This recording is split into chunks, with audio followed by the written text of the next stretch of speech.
Before demonstrating the repair process, let's take a look at how easy it is to repair screen damage. The damaged area is drilled out and the repair bridge attached. The injector is inserted in contact with the screen. The ultraviolet resin is injected and runs part way into the damaged area. The plunger is inserted, forcing resin from the reservoir in the tip of the injector into the bullseye. When the plunger is unscrewed, a vacuum is created which sucks air out, allowing more resin to be forced in when the plunger is screwed down again. This procedure is repeated several times until the damaged area has been filled with resin and all the air has been drawn out. Pit fill resin is then applied, covered with a plastic patch, and cured. The excess resin is removed with a razor blade. It's important that the inside and outside of the screen are thoroughly cleaned with a dry cloth before using any repair materials. Windscreen cleaners must not be used because they could penetrate through the damaged area and attack the polyvinyl layer in the center of the glass. When using the drill for bullseyes, the 1 mm blue burr should be selected. It's inserted into the chuck and tightened using the locking button.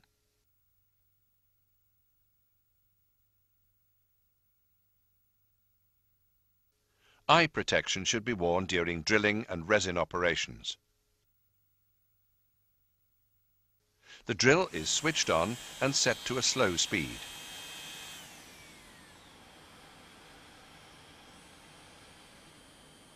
The burring operation will ensure that any dirt, grease and loose glass around the impact area are removed. The mirror and repair bridge will now be attached to the screen.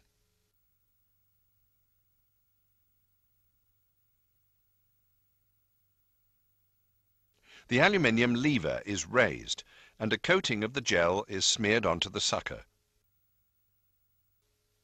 The repair bridge should preferably be offered up to the screen with the leg positioned vertically, pointing either up or down. The threaded hole must be directly over the center point of the bullseye after screwing down into position, and the 3 feet must maintain contact with the screen. The resin pack is opened. The injector is screwed into the threaded hole in the repair bridge until the white seal makes firm contact with the screen. This is when the cutout at the top of the injector thread is level with the top of the aluminium collar. The front 2 feet on the injector holder will now have just lifted away from the glass. When viewed through the hole, the center of the bullseye should be at the center of the injector. Eyes and skin should be protected against accidental contact with the resin. The hands must be protected by using barrier cream, disposable gloves, or both. Having fitted the needle to the syringe, the resin container is turned upside down and the needle is used to penetrate the seal. 0.2 milliliters of resin are required, a quarter of the syringe's capacity. The resin is squirted into the injector. The plunger is screwed slowly into the injector, pushing the resin to the edges of the damage until a slight resistance is felt.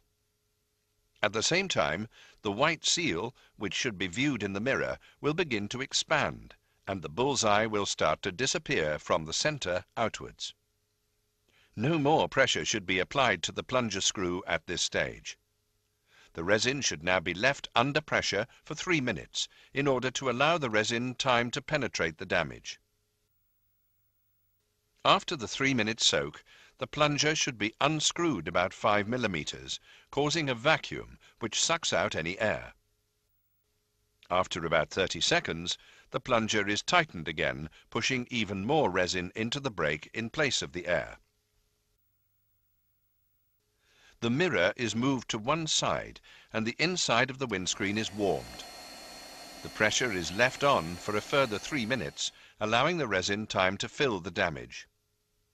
Each time the plunger is unscrewed, air is drawn out, and each time it's screwed in, more resin is forced into the break. To check the progress of the repair, the injector leg is rotated out of the way. The repair is now inspected. If all the air has been removed and the brake is now full of resin, the repair process can be completed. If air remains in the brake, then the leg can be replaced and the plunger procedure repeated for a further 3 minutes.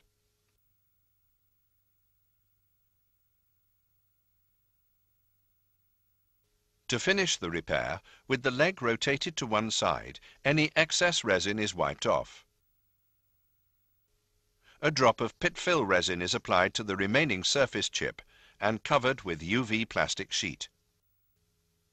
In cold weather, the pit-fill resin may need warming slightly prior to use. It is cured for 5 minutes with the UV lamp. Repairs should preferably be carried out in a workshop or somewhere out of direct sunlight to prevent premature curing of the resin. After curing, the plastic sheet is removed. A razor blade is used to shave off the excess resin until it's almost flush with the glass. To ensure a smooth finish, the blade must be held at right angles to the screen. A drop of ESPRIT pit-fill polish is applied to the repaired area, which is polished with a very soft cloth or with polishing tissue until clear. The bullseye is now repaired.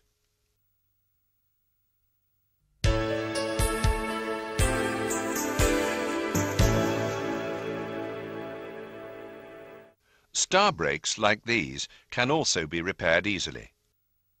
The repair procedure is initially the same as for the bullseye repair. Having cleaned the screen inside and out, the mirror is fixed to the inside of the screen. Using the blue drill burr, particles of glass and dirt are removed from the impact area. The lever on the repair bridge is raised, and a coating of gel is smeared onto the sucker. The bridge is pressed down onto the glass, and the lever lowered with the injector leg pointing either straight up or straight down, and with the threaded hole directly over the point of impact. The resin pack is opened and the injector screwed into the injector holder until the cutout at the top of the injector thread is flush with the top of the injector holder. At this point, the white seal makes firm contact with the screen and the front 2 feet of the injector holder are just raised from the glass surface. 0.2 milliliters of resin is withdrawn from the capsule with the syringe and injected into the center of the star brake. The plunger is screwed slowly into the injector. When a slight resistance is felt and the white seal is seen in the mirror to expand, the pressure is sufficient and the plunger should not be tightened further.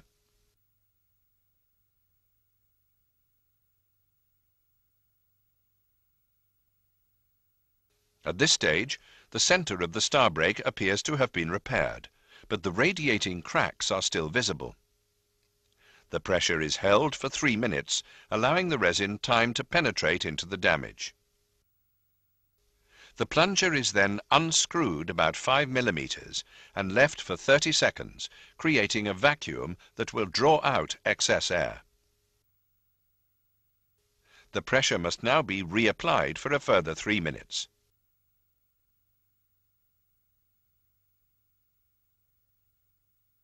After reapplying the pressure, the mirror is then moved aside and the inside of the windscreen is warmed with a hot air gun. This operation must be performed with great care because overheating will cause the cracks in the star brake to close up and prevent the resin from penetrating. The repair is now ready for inspection. The plunger is unscrewed and the injector leg moved to the side. The repair is progressing satisfactorily if, when viewed from the side, the cracks appear to vanish. From square on, they will remain visible until after curing. If the resin fails to penetrate to the ends of any of the cracks, under no circumstances should pressure be applied to the screen to speed up the process. The correct procedure is to repeat the 3-minute pressure cycle while warming the inside of the glass with a hot air gun. If the repair is proceeding satisfactorily, then pit-fill resin is applied and covered with plastic sheet.